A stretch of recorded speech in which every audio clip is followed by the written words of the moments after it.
dia 30/6, às 16 horas, na Igreja Poder da Palavra de Deus, em Rattaustraub 15, 71.574, Burgstein, Beckening. Dia 29/6, às 15 horas, na Igreja das Brothaus, Alemanha, Cheruscaster 7, 70.435, Stuttgart, Zuffenhausen. Dia 13/7, às 14 horas, no Hotel Sommeral Ticino, Zuckerstrasse 72, 8953, Dietikon, Suíça. Dia 5/7, às 19 horas, na Igreja do Avivamento e Graça, na Avenue General Jomini 20, em Payerne, Suíça. Dia 14/7, às 14 horas, culto no lar. Endereço Friedekarstrasse 6, 8953, Dietikon, Suíça.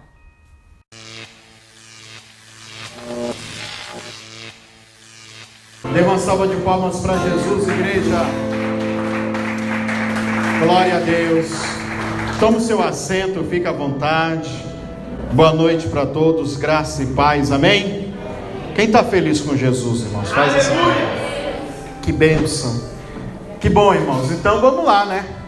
Mais um dia de campanha, de estudo, de entendimento. E eu quero compartilhar com vocês, como eu disse na segunda-feira, a continuação. Diga assim: hoje iremos falar sobre o choro de Raquel. Então nós vamos falar sobre o choro de Raquel, irmãos. Vamos falar um pouquinho, vamos dar uma citação, na verdade, sobre o que é gemidos inexprimíveis. Nós vamos falar também do contexto geral do útero da igreja. A igreja no modelo de Raquel. Será que a nossa igreja, a igreja dos nossos dias, ela tem sido uma igreja que chora pelos filhos? Né? Nós vamos entender um pouquinho disso daqui hoje. Amém? Então eu quero convidar você a abrir a sua Bíblia em Gênesis 31, por favor. Gênesis, ou melhor, 31 não, 30, né? Gênesis 30.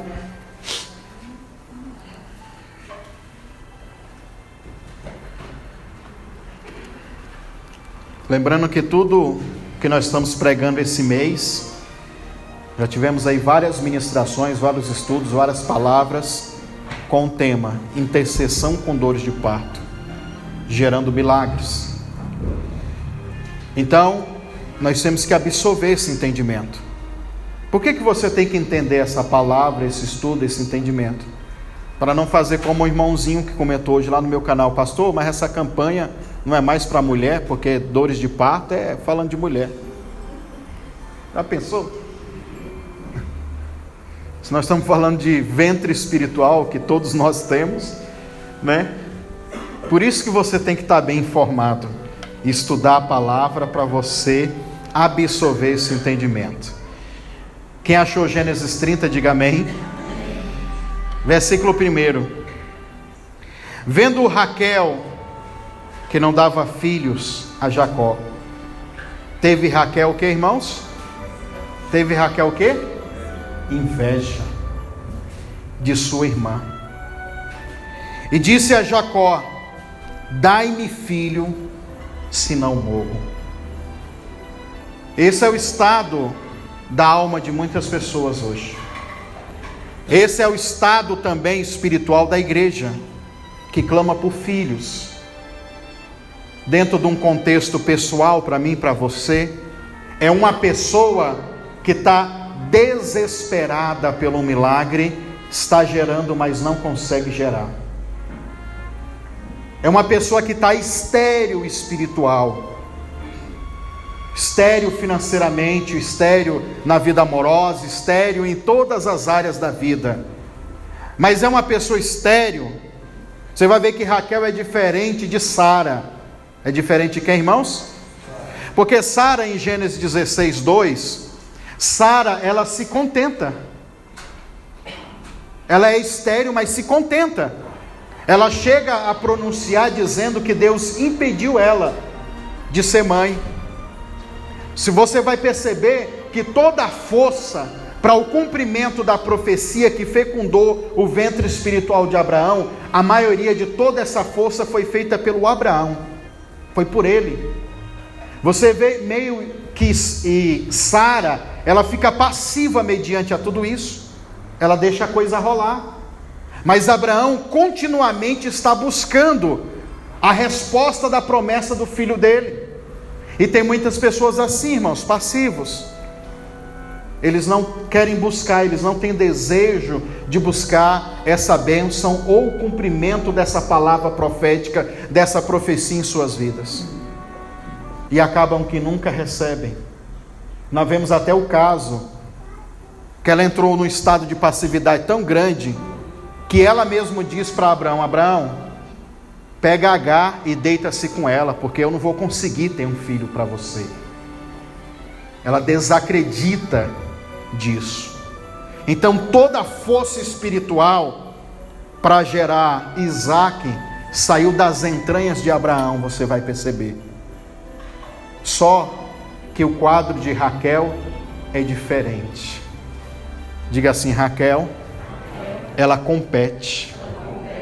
E nesse sentido aqui, a competição vai dar um sentido bom, porque a competição vai ativar ela, vai despertar ela para ela buscar. Essa semana, na última ministração, nós falamos de Ana. Sim ou não, irmãos? É a mesma coisa. Ana, ela compete com Penina. E esse estado de competição faz Ana chegar aos níveis mais profundos de intercessão. Esse sofrimento que Ana sente é o mesmo de Raquel. Diga assim: o sofrimento muitas vezes vai nos levar a buscar a Deus com todas as nossas forças. E isso é bem verdade, irmãos.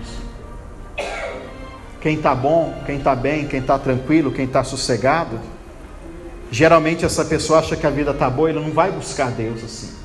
Mas quando as coisas apertam, fica difícil, ela busca Deus. Preste bem atenção. Raquel, ela desejava muito ser mãe, ao ponto de dizer: dai-me filhos, senão eu morro. A grande verdade é que, da mesma forma que Ana desenvolve raízes de amargura, é o que Raquel tem no coração dela. Porque a Bíblia começa dizendo que ela tinha o quê? Ciúmes da sua irmã. A sua irmã, preste atenção, que não era tão amada como ela era amada. A sua irmã que não era tão bela como ela, bonita na aparência física. E parece um paradigma isso. Porque para aquela que Jacó não ama tanto, para aquela que não é tão bela, a madre está aberta. E para outra, já está fechada. Mas ambos, tanto uma como a outra, usam o sofrimento para buscar e receber de Deus as vitórias que querem. Existem raízes de amargura, ciúmes, inveja, porfia, né? O que é a porfia, irmão? Quem lembra? Competição, ira, raiva, desejo de se matar, desejo de morrer. São raízes de amargura que está dentro do coração de Raquel, que impede. Isso fortalece esse espírito estéril dentro dela. Nós falamos aqui na segunda-feira, na ministração passada, que enquanto Ana não derramou o coração dela na presença do Senhor e se esvaziou disso tudo, enquanto ela não mudou o foco dela, que a bênção não era para ela, era para Deus, ela não conseguiu obter o resultado. Somente depois do voto. Ela fez o voto e entregou tudo ao Senhor. Só que Raquel não, irmãos. Raquel, ela vai despertar o que nós chamamos mecânica da alma. Como é que é o nome do trem? Ela vai tentar bolar estratégias, meios, jeitos de obter aquilo que ela quer, mesmo não sendo Deus que está dando para ela. Nós chamamos isso de jeitinho brasileiro também. Ela quer arrumar uma forma. O versículo 2 então diz assim, então se acendeu a ira de Jacó contra Raquel e disse: eu estou no lugar de Deus que te impediu o fruto do teu ventre. Jacó também, ele está vivendo um estado emocional terrível. Porque imagina, irmão, aquela mulher enchendo o saco dele dia após dia, querendo filho. E ela chega no limite dela, de falar para ele, me dá filhos, com coisa que é ele que queria dar. Diga assim, não é um homem que vai fazer o milagre na minha vida, é Deus. Porém Deus pode usar o homem, né, irmãos? Sim ou não? Sim, não tem problema. Mas a instrumentalidade completa é de Deus. Mas ela tira o foco de Deus para colocar todo esse peso, essa carga emocional sobre ele. Jacó, você tem que me dar o filho, senão eu vou morrer. É o limite, irmão. Ela está no limite do estresse, da ansiedade, do nervosismo, de tudo que você pensar. Querendo e desejando muito esse filho. E Jacó se irrita com ela. Por acaso eu estou no lugar de Deus, que impediu a sua madre, impediu você de ter frutos, do seu ventre ser um ventre frutífero? Versículo 3: e disse ela: eis aqui a minha serva Bila, coabita com ela, para que dê a luz sobre os meus joelhos, e eu assim receba o filho dela como filho meu. O que ela faz? Ela apresenta uma alternativa para tentar preencher uma fraqueza que ela tem. Nós vamos falar sobre fraqueza. Diga assim: o Espírito Santo intercede por nós com gemidos inexprimíveis. Nós vamos falar de fraqueza e de gemidos inexprimíveis. Mas o que o ser humano faz? Quando ele não quer recorrer a Deus, ele tenta por meios dele, meios humanos. Então está aqui a minha serva, a minha empregada, a concubina, tenha filho com ela.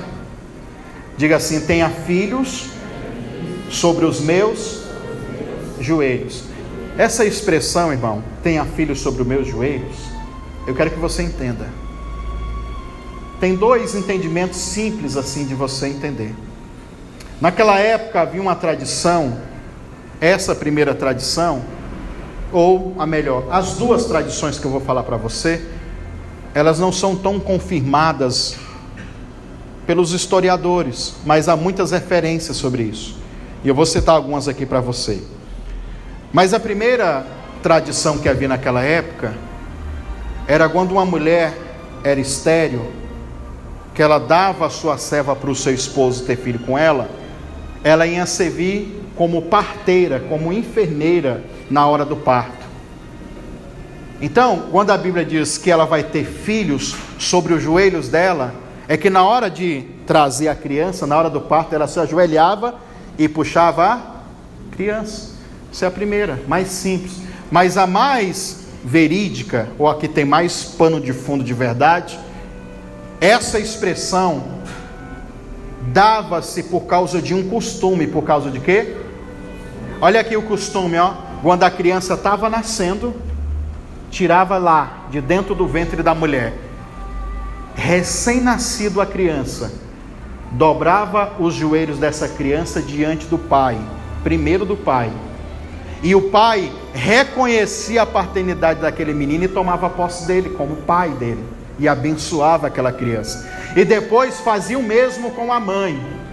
Então, quando a Bíblia diz aqui que Raquel diz assim, ó, ela vai ter filhos sobre os meus joelhos, ou seja, eu vou reconhecer a maternidade dele, eu estou adotando ele espiritualmente, eu estou adotando ele como se fosse meu.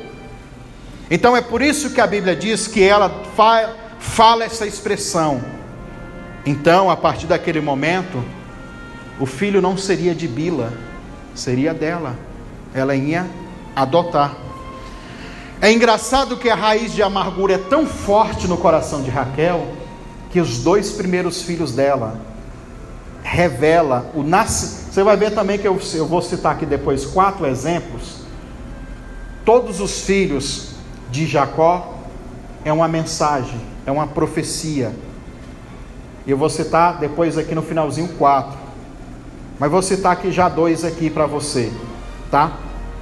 Quando nasce o primeiro filho, Dan, filho de Raquel, mas pela serva.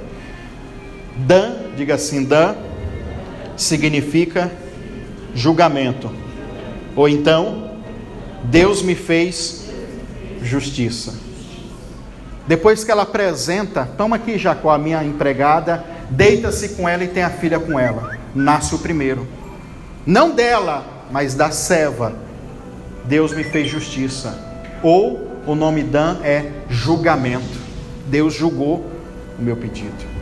O segundo filho que nasce da serva é Naftali, que significa minha luta. Significa o quê? Porque ela diz, eu lutei bravamente. Olha a competição que ela tinha. Eu lutei bravamente contra a minha irmã, e Deus me deu a graça novamente, me deu mais um filho. Naftali, minha luta. 2 coisas.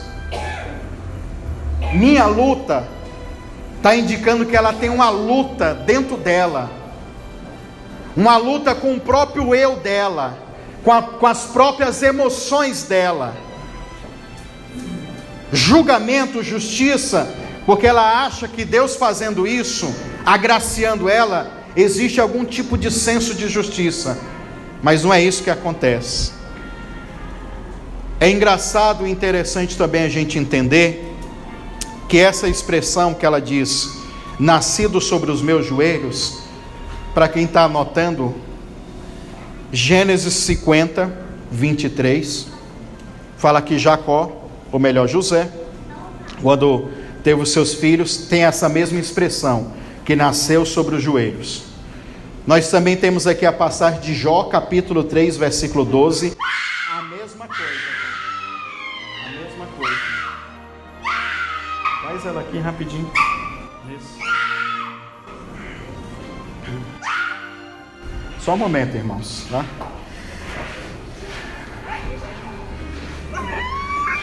Em nome de Jesus, você está proibido de se manifestar.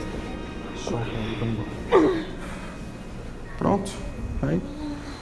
Sossegado. Dá um pouquinho de água para ela aí que ela vai melhorar, tá? Para cá de novo, irmãos. Preste atenção. Essa palavra joelhos, essa palavra o que, irmãos? Essa palavra joelhos tem a ver com bênção. Ela terá filhos sobre os meus joelhos. Naquela época havia um folclore, uma cultura, um entendimento. Olha que maluquice. Hoje totalmente é desconsiderado isso. Que o líquido seminal, o que é o líquido seminal? O sêmen do homem estava nos joelhos. Hoje a gente sabe que não é, não é? A gente sabe que não é, não está ali. Mas eles achavam isso. Por isso nós temos a palavra barar, que significa bênção, que veio da origem. A palavra bênção veio dessa origem. Porque ajoelhar é baraque. Olha que interessante. Ou você vai até encontrar bar, que é joelhos. Porque o entendimento que eles tinham é que quando uma pessoa se ajoelhava para adorar, para orar, para buscar Deus, ele estava gerando algo. ele estava concebendo e recebendo uma bênção. Então, quando a Bíblia diz que ela vai ter filhos, ela está dando um sinal de bênção, que esses filhos que ela vai adotar, também vai ser uma bênção para ela, né? Irmãos, eu quero que você caminhe agora comigo para um entendimento lá de Jeremias capítulo 31. Abra a sua Bíblia aí, Jeremias capítulo 31.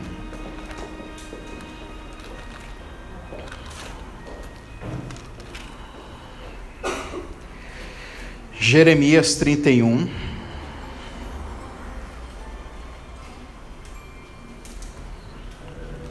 Jeremias, ele tem as dores de parto dele. Jeremias, ele tem a intercessão dentro dele, o espírito de intercessão que geme dentro dele. Jeremias, ele vai profetizar e vai falar sobre o choro de Raquel. Jeremias 31, versículo 15, quem achou diga amém. Assim diz o Senhor, uma voz se ouviu em Ramá, lamentação, choro amargo. Raquel chora seus filhos, não quer ser consolada. Quanto aos seus filhos, porque eles já não existem mais. Mas olha o 16, o Senhor dizendo: mas assim diz o Senhor, reprime a tua voz de choro, as tuas lágrimas dos teus olhos, porque há galardão para o teu trabalho, diz o Senhor, pois eles voltarão da terra do inimigo. Jeremias, ele está profetizando no cativeiro da Babilônia. O povo do Senhor tinha sido levado cativo para a Babilônia. O povo que havia se perdido, o povo que havia se corrompido, o povo que havia se afastado de Deus. Agora a terra está sem os seus moradores. E o profeta Jeremias, ele como um profeta, ele tem esse discernimento espiritual. Ele sente as dores de Deus, as dores de parto de Deus pela nação de Israel. E nessa intercessão que ele sente, essas dores, o que vem na mente dele, as figuras, os insights espirituais que nós falamos aqui, o que é que vem na mente dele? A fotografia e a imagem da mãe amada, da mãe querida, da esposa de Jacó, a esposa que foi amada de Jacó, que chorava pelos seus filhos. E agora Deus está olhando o cativeiro na Babilônia, e no mundo espiritual está sendo ouvido uma voz que chora amargamente, porque os seus filhos foram levados. Os seus filhos que estavam naquela terra já não existem mais.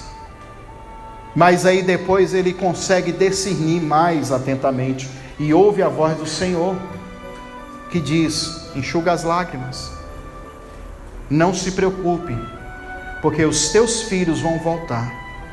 Alguns acreditam, os esotéricos, os místicos, que essa voz que o Jeremias ouve é a própria voz de Raquel, da pessoa Raquel, como se o espírito de Raquel tivesse intercedendo agora e sofrendo e chorando, porque na verdade ali está os descendentes dela, os filhos delas estão ali, é o pessoal que está no cativeiro. Então ela sofre e geme mais uma vez e chora, porque os filhos foram levados. Mas a verdade essa é a expressão da intercessão, das dores de Deus, pela figura, pela imagem de Raquel, que chora continuamente, um choro amargo. E eu anotei aqui, porque a Bíblia diz aqui que ela é estéril. Ela chora amargamente, Raquel, porque ela é estéril. Diga assim: a cara. A cara de quem, irmão? Não, é uma palavra hebraica, a cara. Diga assim: a cara. É a palavra estéril no hebraico, né? que também tem sinônimo de enlutada, uma pessoa que está em luta, que tem sinônimo de inconsolável, que tem sinônimo de uma pessoa sem filhos, mas no significado original é uma pessoa estéril, infecunda, que não tem como ser fecundada. Isso mostra o estado de alma e de espírito de Raquel. É uma pessoa que não consegue de jeito nenhum ter filhos, e ela vive uma luta dentro dela. Quantos estão assim, irmãos? De nós, querendo realizar sonhos, projetos, metas na vida, e nós estamos numa luta, um conflito dentro de nós, um conflito que parece não ter fim. E quantas orações que você já fez, propósito, campanha, e parece que esse negócio não sai, o choro parece que ainda está entalado. O que eu não falei, que eu esqueci de citar, que na verdade não deu tempo, que Ana, quando recebe o milagre dela, o choro dela, aquele choro amargo também, se transforma no capítulo 2 de 1 Samuel em um cântico de alegria. Ela canta, porque Deus, ele tem o poder de transformar o choro em cântico, e é isso que ele vai fazer conosco. Vai transformar o nosso choro em alegria, em festividade. Hoje você está assim, né? Chorando, triste, querendo que o milagre aconteça, gerando isso, desejando muito, dizendo: meu Deus, se esse milagre não acontecer, eu prefiro morrer. Mas é o estado da sua alma. O que você tem que fazer é pegar toda essa força e buscar a Deus. Raquel, ela vai desenvolver todos os mecanismos da alma para tentar fazer aquilo que ela não consegue fazer, que é a madre dela, o ventre dela ser curado. Ela trabalha, ela se esforça, ela faz um monte de coisa. Então, na profecia de Jeremias, a terra que chora, que geme, é Israel. É Deus que chora e que geme também, né? O cativeiro espiritual que Jeremias está profetizando agora sobre o choro de Raquel, é o mesmo estado espiritual estéril de Raquel, porque dentro do cativeiro eles não vão produzir, eles não vão frutificar. Ou seja, esse espírito estéril, ou a esterilidade, já é um cativeiro espiritual que não deixa você ter frutos. E da mesma forma que o povo está no cativeiro e não vai frutificar, e vai ficar assim por 70 anos, é o mesmo estado que Raquel estava. E Jeremias, ele está sentindo essas dores, sentindo essa amargura, vendo esse choro amargo, e a única coisa que ele consegue fazer é chorar, é lamentar. Mas aí vem a palavra profética que nós já ouvimos aqui, que a palavra, a profecia, ela fecunda o ventre espiritual. Depois vem a profecia dizendo: enxugue as lágrimas dos olhos, porque os teus filhos, eles vão voltar e vão sair da terra dos inimigos. E aquilo aqui consola por algum momento, por algum tempo. Raquel, irmão, a história dela é surpreendente e ao mesmo tempo muito triste, porque depois de muito tempo, depois de vários filhos, nós vamos lá para Gênesis de novo, 30, abre aí de novo. Depois de muito tempo, de muito choro, de muita competição, nós vamos entender que ela conseguiu, porque Deus abençoou ela.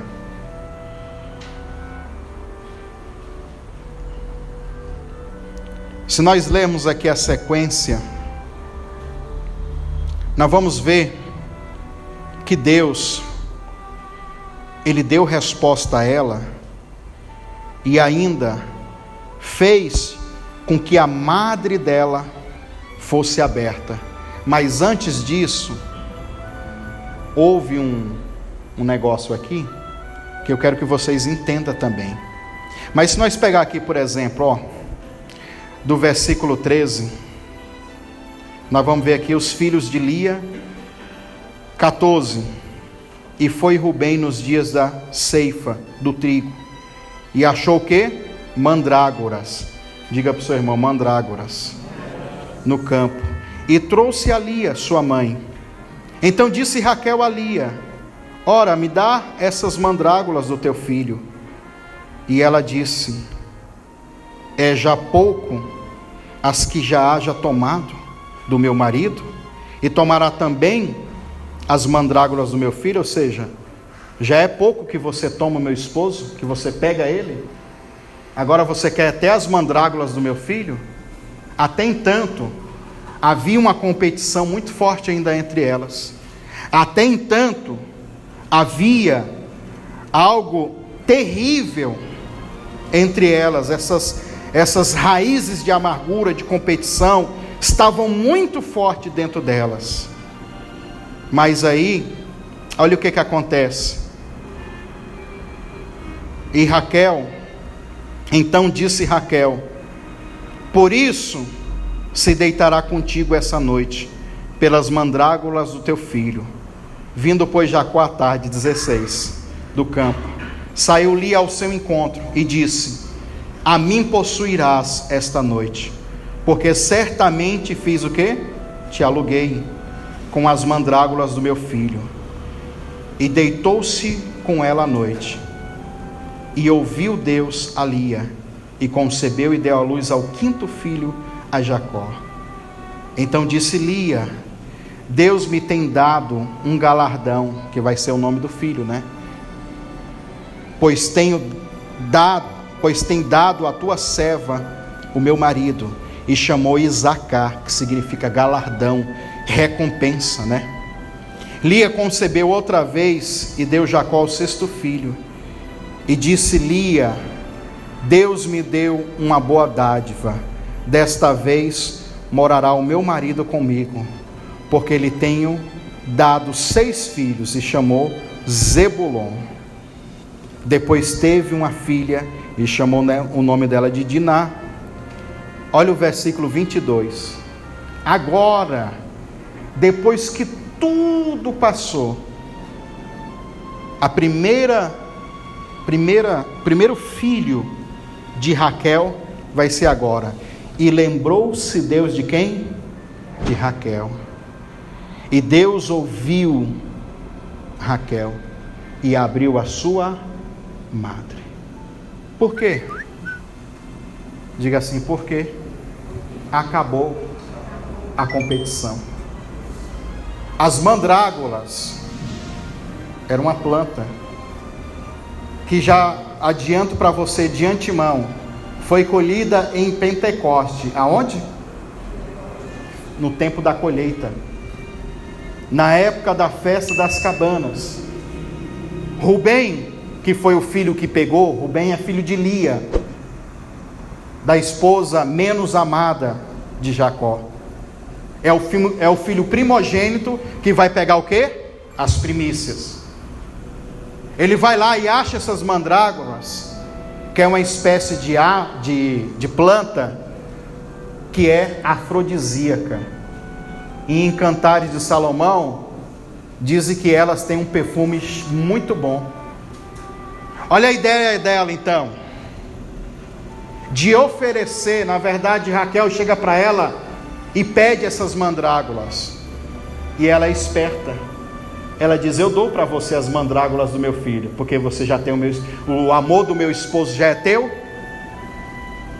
É uma oferta de reconciliação, é uma oferta de paz. Lembrando daquilo que nós falamos aqui de Mateus capítulo 5. Se você tiver algo contra o teu irmão e vai vir deixar a oferta no altar, deixa aqui, mas antes de você apresentar a Deus, vai lá e se reconcilia com ele. A oferta das mandrágoras, das primícias, vai ser uma reconciliação entre elas. Porque Lia diz para ela: você já tem o amor do meu esposo, do meu marido, ou seja, eu não tenho parte nenhuma, porque até então elas brigavam. Mas depois dessa fase que elas se reconciliam, a reconciliação cura. A reconciliação faz o quê? Faz o quê, irmãos? Cura o ventre de Raquel. Porque ela diz, então tá bom, me dá as mandrágoras aqui. E agora, Jacó é teu, vai lá e passe a noite com ele. E o resultado foi o quê? 2 filhos. Porque daí então, não tinha mais a competição, não tinha mais aquela porfia. Aqui nós entendemos uma coisa. Raquel e Lia, não vou nem ficar muito tempo nesse entendimento. São 2 tipos de igreja. São 2 tipos de noiva. São 2 tipos de esposas. Uma que aluga a Deus por uma noite. Forte, né? Aí nós, só nesse entendimento aqui, nós temos 2 visões. Uma que quer comprar o noivo, o esposo, por uma noite, só para obter o que ele pode dar. Assim no sentido de, eu quero Deus só para uma bênção e depois eu esqueço Ele. Mas na verdade nós temos uma outra visão também. A outra visão é de uma igreja que faz por onde se apresentar ao seu noivo e não tem dificuldade, faz qualquer coisa para atrair o amor dele até ela. É um outro modelo de igreja que oferece o que for para atrair a atenção desse amor para ela. E o resultado dessa relação íntima é o quê? Filhos. Mas é um sentimento baseado não na barganha, porque esse esposo tem alguma coisa material para oferecer. Porque o que essa esposa chamada Lia quer é só uma coisa: ser amada. Ela quer se sentir amada.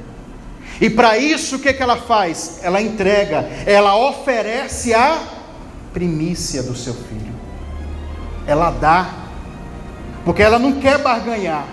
Não é aquele primeiro modelo que quer barganhar só para obter um benefício. Tem um monte de gente assim, irmão. Eu falei já nessa campanha aqui 500 vezes disso. Daquele crente que só quer a bênção e depois vai sumir, vai desaparecer, não quer mais vida com Deus. Irmãos, me desculpe eu falar isso, mas às vezes, como eu trabalho na internet também, nós temos um canal, nós temos um tanto de coisa aí. Tem hora que eu fico no Facebook vendo as lives, irmão.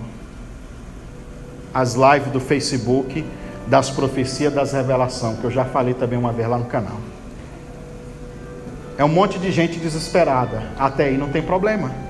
Está todo mundo em desespero. Tem hora que a gente precisa de ouvir a voz do Senhor. Mas se você for fazer um filtro nessas pessoas que estão lá querendo só bênção, é só você já entrar no perfil da pessoa. Tu vai ver que é uma pessoa que não quer compromisso com Deus nenhum. É uma boa parte, para não dizer uns 70%. Outras são pessoas de Deus sinceras, que buscam a Deus de fato, que estão firmes, que querem receber mais de Deus e estar com Deus. Mas uma boa parte dessas pessoas são pessoas que querem só a bênção, quer o carro novo, é o cara que quer a mulher, é a mulher que quer o macho, que às vezes Deus não dá porque sabe que não é bênção para essa pessoa. Nós aconselhamos pessoas, irmão, eu já tenho mais, só de pastor, de consagração de pastor, eu tenho 10 anos. Quantas e quantas pessoas vêm aconselhar conosco aqui e contam as histórias, e a gente vê, não, isso não é de Deus não, é possível, e a pessoa ainda insiste em buscar. Aí às vezes, quantos de nós vamos profetizar, quantos profetas dessas lives estão profetizando esses casamentos, esses relacionamentos, esses negócios, que muitas vezes são ilícitos, por isso que não acontece, e você tem que saber disso. Primeiro o reino dos céus e as demais coisas são. Você tem que buscar Deus, não aquilo que Ele pode te dar, mas você tem que buscar Deus para suprir o amor que há em você, uma ausência do amor dEle. Por exemplo, quando Lia teve Levi, que deu a origem aos levitas. Levita foi aqueles que ficaram responsáveis de fazer a adoração a Deus, sim ou não? A palavra Levi é juntos, ou ajuntar, ou aquele que atrai. Porque a todo momento, a cada nascimento dos filhos, elas queriam passar uma mensagem. Os levitas eram aqueles que atraíam, porque ela disse assim, ó, nasceu esse menino, porque eu consegui atrair a atenção de Jacó para mim. A grande verdade é que as duas igrejas, que são representadas por essas duas mulheres, são duas igrejas carentes de amor e de atenção, e que a todo momento ela quer gerar bênçãos. Será que você é essa pessoa, esse irmão, essa irmã, esse modelo de igreja que quer atrair a presença dele para você, que quer dele mais atenção, mais amor? Porque eu disse aqui para vocês na outra ministração, eu falei sobre um tipo de igreja chamada prostituta, que é aquela que você aluga ela por uma noite de prazer e fica por ali mesmo também. Você tem o prazer com ela e depois deixa ela por ali mesmo. Não tem relacionamento com ela. Vida com Deus, irmãos, igreja local é relacionamento com Deus. É você trair a atenção. Ela tentou de todas as formas, Raquel, chamar a atenção de Jacó, me dá filhos, senão eu vou morrer. Mas ela estava chamando a atenção da pessoa errada, de seres humanos. Ela tinha que ter chamado a atenção de Deus. E isso acaba com a atitude dela, de abrir mão 100%. Aí eu vou bater agora um pouquinho, pode ou não, irmão? Tem crente que quer Deus só para ele. Raquel era esse tipo de crente, que só queria Deus para ele. Parece que Deus só usa você, né, irmão? Parece que só você prega bem, canta bem, não é? Parece que você é a última Coca-Cola do deserto, não é isso? Tem um monte de profeta assim? Ih, irmão, eu cheguei, ainda mais com essas camisas assim, meia doida. Eu chego nas igrejas, os caras dão um raio laser assim, ó. Vou nem falar de Belo Horizonte nessa. Aquela olha assim, ixi, daí não tá com nada não. É assim. E daí, quando percebe que o meu relacionamento com Deus abrange muito mais do que os olhos deles, eles começam a mudar a mentalidade. A Raquel, enquanto ela não tirou essa obsessão de querer o amor do seu esposo só para ela e reconciliar com a sua irmã, o ventre dela não foi curado. É fácil, irmão, essa matemática espiritual. Duas mensagens aqui só para você rapidinho entender. O diabo chegou diante de Deus e Deus diz para ele assim, ó: você viu meu servo Jó? Não tem ninguém na terra como ele. Ninguém. O que o diabo disse, irmão? A mesma coisa, porque ele já sabia que todos os homens, ou pelo menos achava que todos os homens eram assim. O diabo diz assim, ó: pele por pele, osso por osso, o homem dará tudo que ele tem pela sua vida. O que é isso? Dá tudo que tem para aquilo que ele quer alcançar. E eu vejo isso todo dia. Tem homem que fica só de lábia com a mulher, só para alcançar o que ele quer, depois joga fora. Tem gente dando um jeitinho aí só para alcançar o que ele quer, depois joga fora. E tem gente que se submete a situações terríveis, sim ou não? Para alcançar o que querem. Eu vou me prostituir, eu vou matar, vou roubar, vou fazer o que quer, mas eu quero isso. Raízes de amargura, como Raquel tinha, baseada no ódio, na raiva, na inveja, no rancor. Porque o cara ali tem, eu não tenho, então eu vou tomar dele. Porque eu nasci pobre, aí tem um monte de desculpa. Aí forma uma camada. de pensamentos ideológicos, filosóficos, políticos, religiosos, e assim vai sucessivamente. E é forte, irmãos, isso. Essa impartição. Mas enquanto ela não se livrou dessa carga de pensamentos, e pensou, o único que pode fazer o milagre na minha vida é Deus. E se eu não abrir mão desse amor obsessivo, que eu quero ele só para mim, que eu não dou espaço para mais ninguém. Eu encontro com pastores, irmãos, e agora eu vou falar mais assim, mais nos bastidores. Tem pastores que dizem, pastor, eu vejo que o senhor coloca um monte de pregação lá, um monte de estudo, que bom que o senhor tem essa necessidade de compartilhar o conhecimento que o senhor tem, porque eu conheço muitos aqui, que eles não querem passar esse conhecimento, não querem passar a unção, querem ficar só para eles. Eu falo, porque essas pessoas querem montar um império. Essas pessoas estão na síndrome de Raquel, que só eles são usados para eles serem endeusados numa igreja local ou diante de um povo imaturo. Porque o modelo de igreja apostólica, todos fluem no Espírito Santo. Paulo diz em 1 Coríntios 14, todos podem profetizar. Todos. Não quer dizer que todos têm a obrigação ou a necessidade, mas Paulo está dizendo, todos têm um potencial, porque receberam o quê? O Espírito Santo.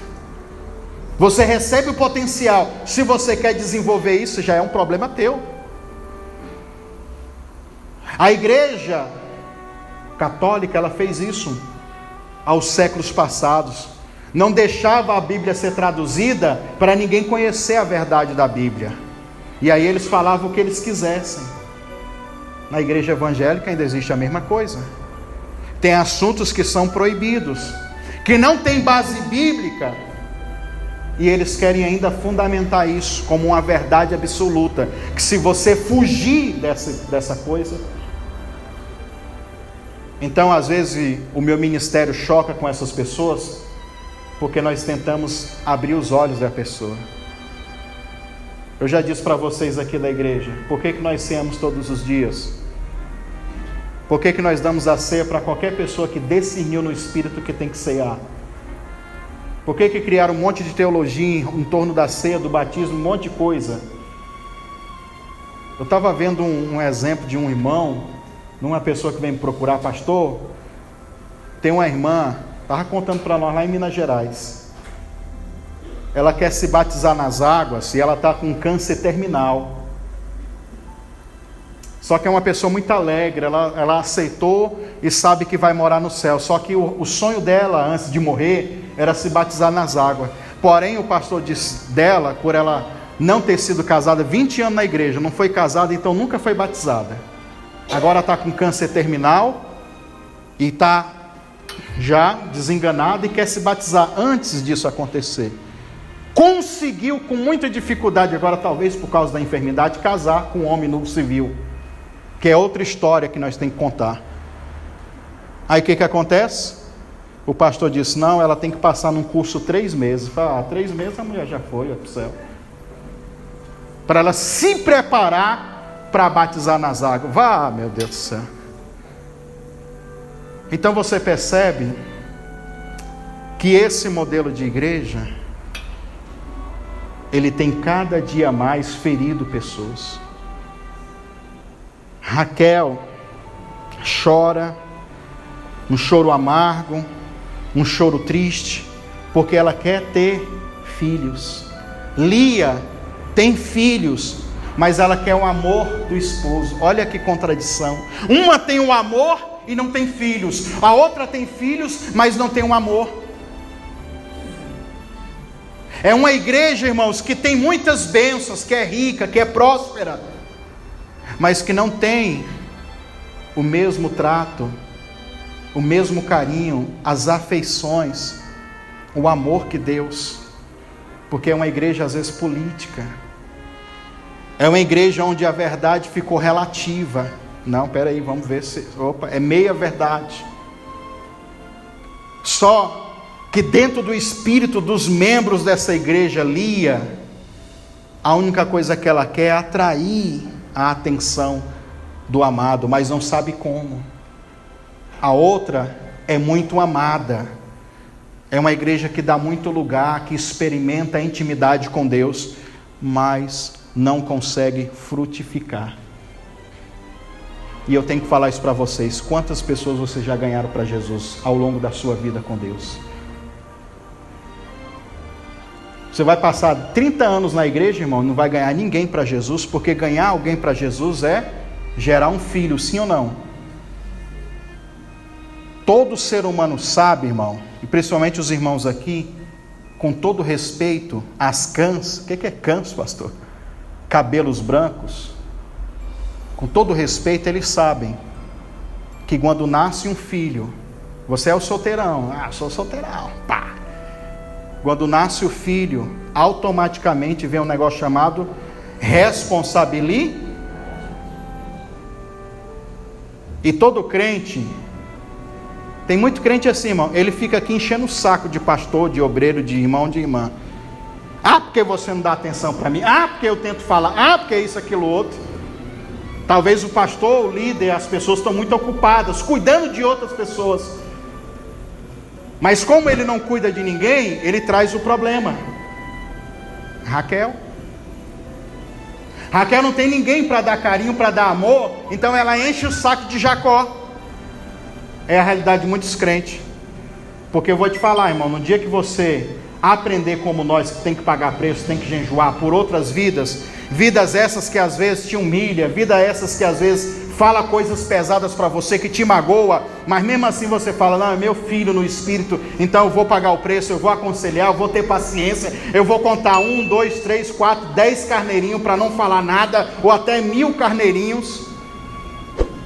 No dia que você, irmão, tiver alguém para você buscar, resgatar, pagar um preço, você vai ver o quanto que você espiritualmente vai amadurecer quando você tiver um filho espiritual para cuidar.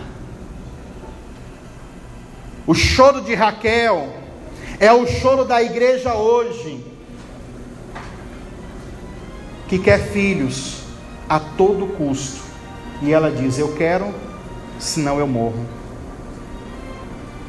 É uma igreja, irmão, que se ela não começar a gerar filhos, ela começa, e se ela morrer, ela não vai ter capacidade de continuar, porque filhos é a continuação, é a família.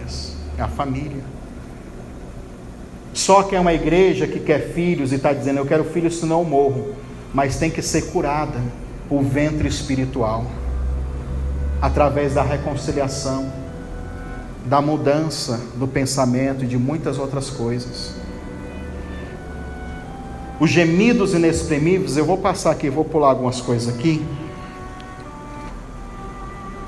Nós vamos abrir aqui Romanos capítulo 8.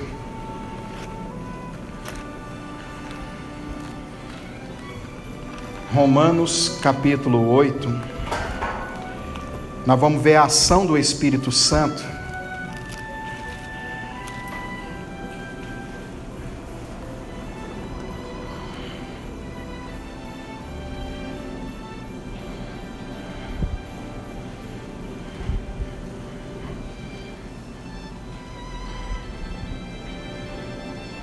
Romanos capítulo 8, versículo 26, que diz, da mesma maneira também, o Espírito ajuda em nossas fraquezas. O que é fraqueza? Quem lembra? Eu já disse isso aqui. Diga assim, fraqueza, no original, estênio, a incapacidade de gerar resultados. É a mesma coisa do espírito estéril. Por que o Espírito Santo nos ajuda em nossas fraquezas? Porque dentro de nós existem áreas que são infrutíferas, que tem que ter a ação do Espírito Santo para nos ajudar. Diga assim, ajudar ou assistir. Também pode ser traduzido como trabalhar junto. Então vamos interpretar o versículo. Diga assim, o Espírito de Deus, ele intercede, ele trabalha junto Ele assiste cada um de nós em nossas incapacidades de gerar resultado. Ele trabalha junto comigo e com você, para que naquilo que você não consegue gerar resultados, quem é que vai gerar por você? Ele. Então você precisa urgente da ação do Espírito Santo. E o texto continua dizendo: porque não sabemos o que havemos de pedir como convém, mas o mesmo Espírito intercede por nós, com o quê? Gemidos inexprimíveis. Essa palavra gemidos, diga assim, gemidos, também pode ser traduzido como lamento. Gemido é o quê? Um lamento. Esse lamento é quando a alma começa a procurar palavras e não encontra palavras para explicar o sofrimento. Você já ficou assim, irmão? Já orou tanto por uma coisa que não sabe nem mais, não tem nem mais palavra para orar? Diga assim, Esther. Diga Esther. Nag Mois. Agora junta tudo. Esther Nag Mois é a palavra grega para gemidos, lamentos. É um choro, uma voz de choro que está aqui dentro, que não sai.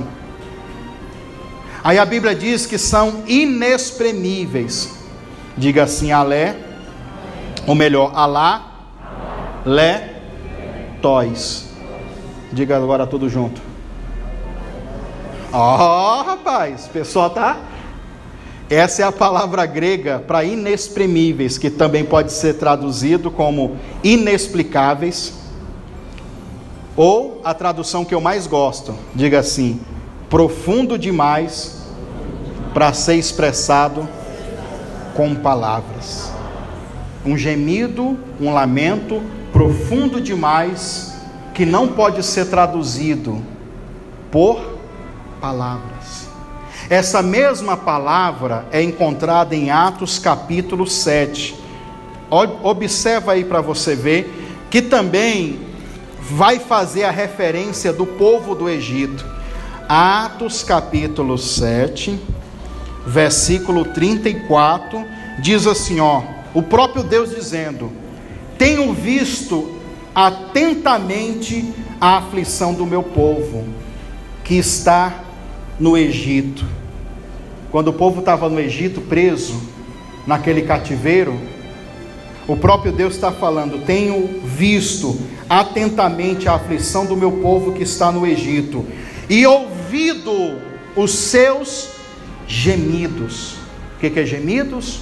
Um lamento, ou um gemido, profundo demais para ser traduzido por palavra. É um sofrimento que você tenta explicar para alguém e não consegue. Não sei, só sei que eu sinto. Sabe o que o Espírito Santo faz?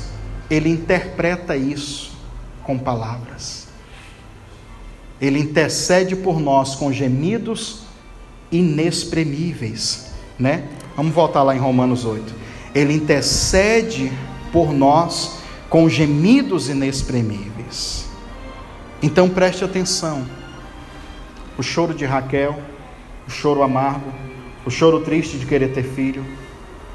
Eu e você, que dentro de nós temos essa fraqueza, alguma área da nossa vida está estéril, não vai. Talvez é financeira, pastor, estou lutando tanto. Talvez é na vida amorosa, pastor, estou lutando tanto. Estou como Raquel e Lia, lutando, batalhando pela vida, para alcançar as coisas, não consigo. As dores de parto, os gemidos inexprimíveis, eles só vão ter frutos quando a ação do Espírito Santo vir sobre a nossa vida. Esse choro que Deus sentia, que o próprio profeta Jeremias disse que era o choro de Raquel, que era a própria Raquel, na região aonde Ana, que nós falamos no dia passado, na ministração passada, Ramá, Jeremias diz: ouve-se uma voz em Ramá. Diga assim: a palavra Ramá significa alto. Quando o profeta diz que houve uma voz em Ramá, alguns vão interpretar e entender que essa voz não é na cidade física Ramá, é uma voz que ecoa lá no céu. Aonde? No alto. Ramá significa alto.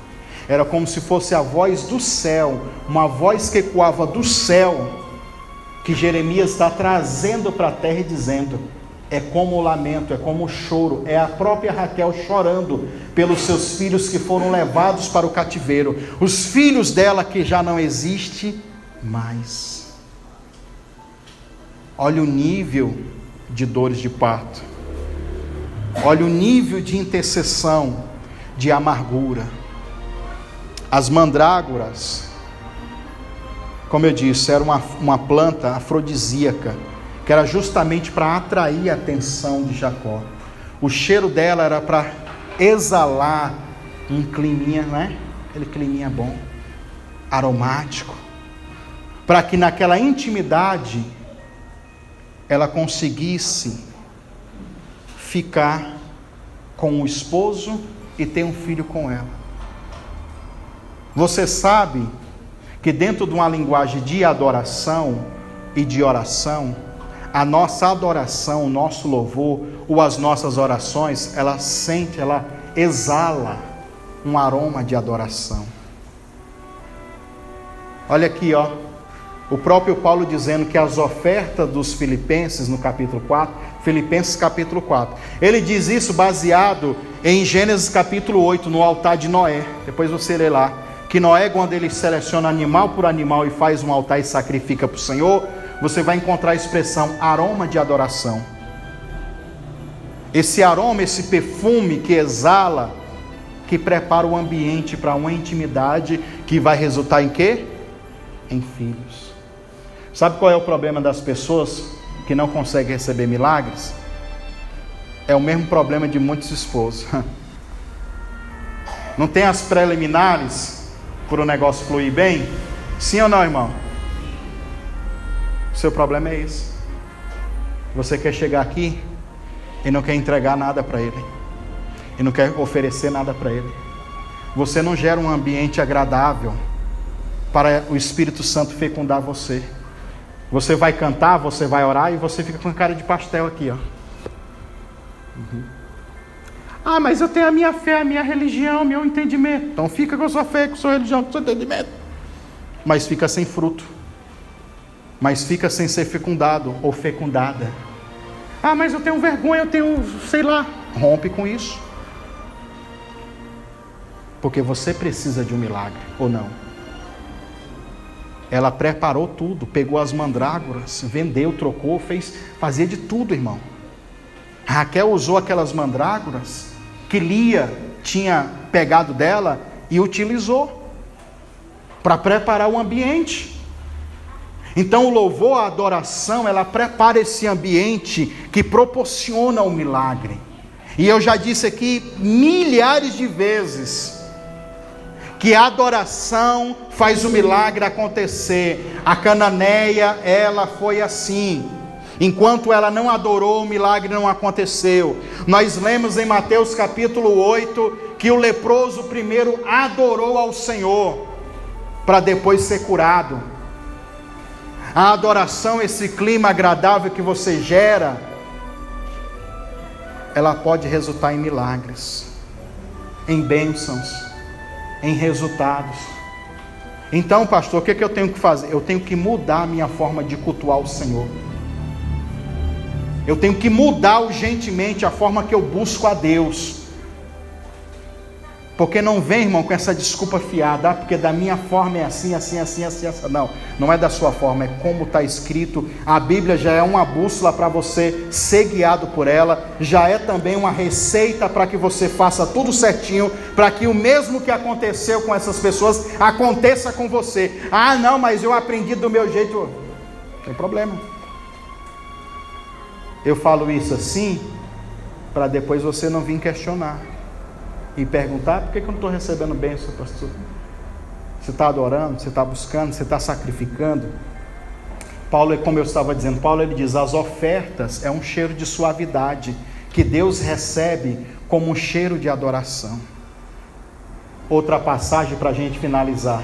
Quem não se lembra da mulher pecadora, que levou o unguento precioso, o nardo, e ela era cheia de pecados, cheia de iniquidades. Imagina quando ela começou a ungir os pés de Jesus, a cabeça de Jesus, quando ela, meu irmão, aquele negócio exalou dentro daquele ambiente. Todo mundo sentiu o cheiro do perfume da oferta dela ali. E o religioso, o que ele fez? Ficou religioso, o tal do Simão. Ficou olhando aquele negócio, aquela mulher pecadora tocando Jesus. Pensou só, se ele soubesse que essa mulher é uma pecadora, não deixava nem tocar nele. O religioso ele fica assim, irmão, no culto, só pensando, tô maquinando. Olha o jeito que aquela dali faz. Olha o jeito desse pastor, é assim. Fica assim, ó, vigiando o culto. Fazer culto ele não faz, mas vigiar o dos outros, vigia. Fica assim, ó. Aí aquele que prepara o ambiente para receber o milagre, ele recebe. Porque ele busca, porque ele adora, porque ele se rende. Pastor, mas eu aprendi na igreja tal, mas eu aprendi desse jeito. Mas irmão, então você tem que mudar. Eu lhe pergunto só uma coisa, do jeito que você aprendeu, como que tua vida está hoje? A tua vida espiritual, que vai refletir na sua vida material. Ah, pastor, mais ou menos. Então, se você quer mais, tem que mudar. Todos nós passamos por um processo de mudança e transformação aqui, ó, e depois exteriormente também.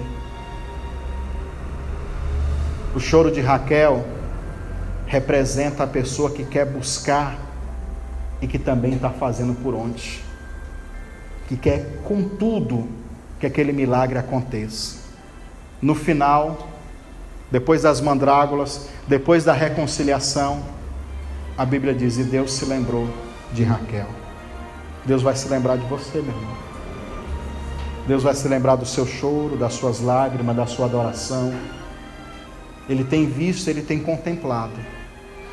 Deus se lembrou e abriu a madre dela e deu a ela um filho, que foi José, que significa, e Deus acrescentou a mim.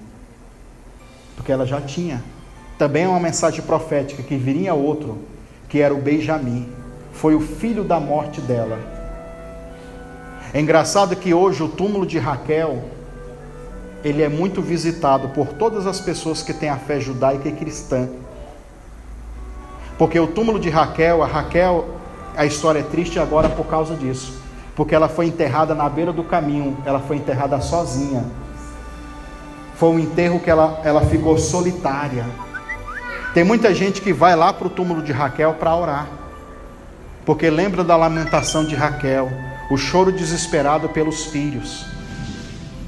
Tem muita gente que vai lá para tentar ouvir essa voz que ecoa misticamente, para tentar obter algum tipo de resposta como aquela mulher obteve.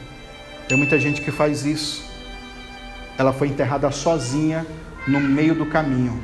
Na mesma região onde está o túmulo de Raquel, foi a mesma região aonde Ana clamou a Deus e subia de ano em ano, lá em Ramá, no alto. Então se tornou um lugar aonde aqueles que são estéreis clamam para Deus ouvir.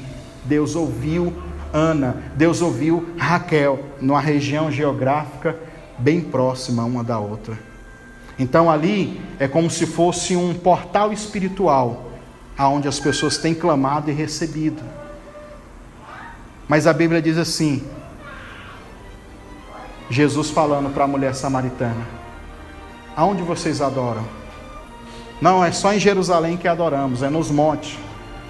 Jesus disse, a partir de hoje, vocês não vão adorar nem em Jerusalém, nem nos montes, nem em lugar nenhum.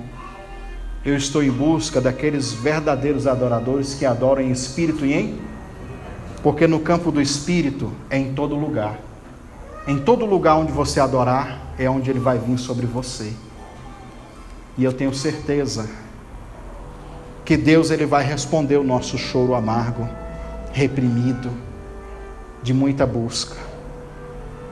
Mas a dica, não desista, continua. Ela intercedeu, até que ela recebeu. Antes da gente orar hoje, eu quero ceiar juntamente com vocês. Nós vamos ceiar e nós vamos clamar de todo o nosso coração. Vamos buscar Ele de toda a nossa força e falar para o nosso Deus que nós queremos essa vitória, tá? Então preste atenção, prepara um ambiente agora, prepara um ambiente para adorar, para orar, para buscar, porque Deus Ele vai te responder. Pode vir para cá.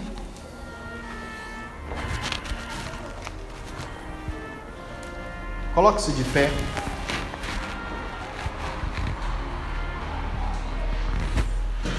Estenda as suas mãos aqui. Senhor, nós te agradecemos, Pai. Te louvamos. Seja você também um mantenedor deste ministério. Deposite sua oferta voluntária, seu voto de fé nas contas bancárias. Caixa Econômica Federal, conta corrente ou poupança, agência 1009, conta 36760, dígito 5, em nome de Eliseu Lustosa da Silva Silvestre. Ou então, Caixa Econômica Federal, agência 1009, conta poupança 73442, dígito 3, operação 013. No Banco do Brasil, agência 3656, dígito 0, conta corrente 30384, dígito 4, em nome de Eliseu Lustosa da Silva Silvestre. Banco Bradesco, agência 3345, conta corrente 16390, dígito 2, em nome de Eliseu Lustosa da Silva Silvestre. Temos também o PayPal, e-mail pastoreliseulustosa@gmail.com. E você que quer fazer de fora do país, você pode usar o Western Union e o MoneyGram em nome de Eliseu Lustosa da Silva Silvestre. Não se esqueça de nos enviar o comprovante ou o código através do WhatsApp 62 98610 2866. Desde já, obrigado, Deus te abençoe e te prospere.